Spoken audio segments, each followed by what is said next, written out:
Sen jälkeen Herra valitsi 70 muuta ja lähetti heidät kaksittain edellänsä jokaiseen kaupunkiin ja paikkaan, jonne hän itse aikoi mennä.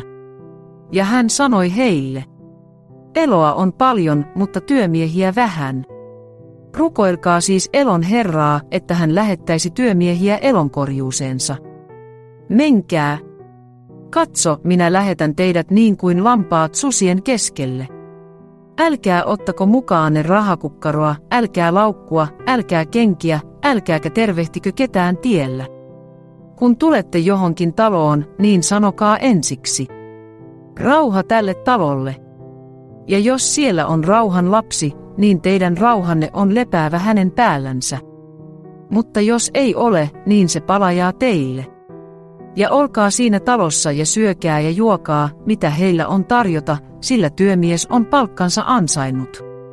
Älkää siirtykö talosta taloon. Ja mihin kaupunkiin te tulettekin, missä teidät otetaan vastaan, syökää, mitä eteenne pannaan. Ja parantakaa sairaat siellä ja sanokaa heille: Jumalan valtakunta on tullut teitä lähelle. Mutta kun tulette kaupunkiin, jossa teitä ei oteta vastaan, niin menkää sen kaduille ja sanokaa: tomunkin, joka teidän kaupungistanne on jalkoihimme tarttunut, me pudistamme teille takaisin. Mutta se tietäkää, että Jumalan valtakunta on tullut lähelle.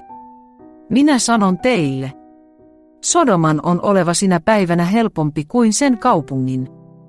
Voi sinua, Korasin! Voi sinua, Betsaida! Sillä jos ne voimalliset teot, jotka teissä ovat tapahtuneet, olisivat tapahtuneet Tyyrossa ja Sidonissa, niin nämä jo aikaa sitten olisivat säkissä ja tuhassa istuen tehneet parannuksen. Mutta Tyyron ja Sidonin on oleva tuomiolla helpompi kuin teidän. Ja sinä, Kapernaum, korotetaankohan sinut hamaan taivaaseen? Hamaan tuonelaan on sinun astuttava alas. Joka kuulee teitä, se kuulee minua, ja joka hylkää teidät, hylkää minut. Mutta joka minut hylkää, hylkää hänet, joka on minut lähettänyt. Niin ne 70 palasivat iloiten ja sanoivat: Herra, riivaajatkin ovat meille alamaiset sinun nimesi tähden. Silloin hän sanoi heille: minä näin saatanan lankeavan taivaasta niin kuin salaman. Katso, minä olen antanut teille vallan talata käärmeitä ja skorpioneja, ja kaikkea vihollisen voimaa, eikä mikään ole teitä vahingoittava.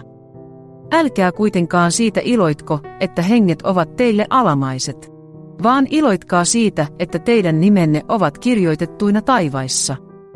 Sillä hetkellä hän riemuitsi pyhässä hengessä ja sanoi: minä ylistän sinua, Isä, taivaan ja maan Herra, että olet salannut nämä viisailta ja ymmärtäväisiltä ja ilmoittanut ne lapsenmielisille.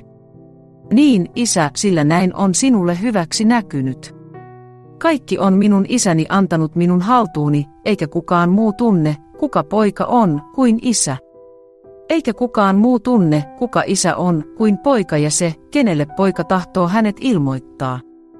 Ja hän kääntyi opetuslapsiinsa erikseen ja sanoi: autuaat ovat ne silmät, jotka näkevät, mitä te näette, sillä minä sanon teille.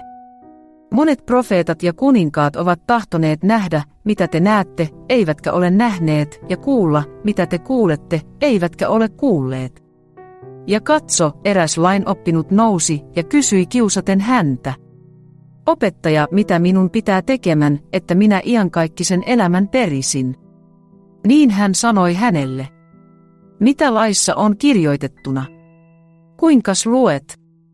Hän vastasi ja sanoi: rakasta Herraa, sinun Jumalaasi, kaikesta sydämestäsi ja kaikesta sielustasi ja kaikesta voimastasi ja kaikesta mielestäsi ja lähimmäistäsi niin kuin itseäsi.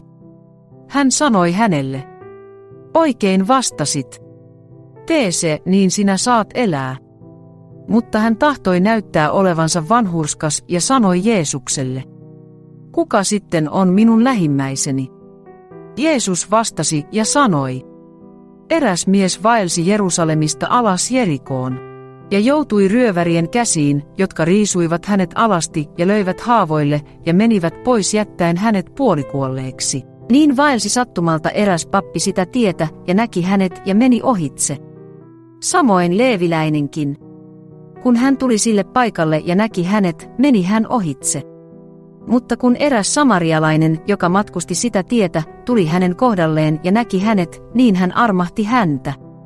Ja hän meni hänen luokseen ja sitoi hänen haavansa ja vuodatti niihin öljyä ja viiniä, pani hänet juhtansa selkään ja vei hänet majataloon ja hoiti häntä. Ja seuraavana aamuna hän otti esiin 2 denaria ja antoi majatalon isännälle ja sanoi: hoida häntä ja mitä sinulta lisää kuluu, sen minä palatessani sinulle maksan. Kuka näistä 3 sinun mielestäsi osoitti olevansa sen lähimmäinen, joka oli joutunut ryövärien käsiin? Hän sanoi: se, joka osoitti hänelle laupeutta. Niin Jeesus sanoi hänelle: mene ja tee sinä samoin. Ja heidän vaeltaessaan hän meni muutamaan kylään. Niin eräs nainen nimeltä Martta otti hänet kotiinsa. Ja hänellä oli sisar, Maria-niminen, joka asettui istumaan Herran jalkojen juureen ja kuunteli hänen puhettansa. Mutta Martta puuhasi monissa palvelustoimissa. Ja hän tuli ja sanoi: Herra, etkö sinä välitä mitään siitä, että sisareni on jättänyt minut yksinäni palvelemaan? Sano siis hänelle, että hän minua auttaisi. Herra vastasi ja sanoi hänelle: Martta, Martta, moninaisista sinä huolehdit ja hätäilet, mutta tarpeellisia on vähän. Tahi yksi ainoa. Maria on valinnut hyvän osan, jota ei häneltä oteta pois.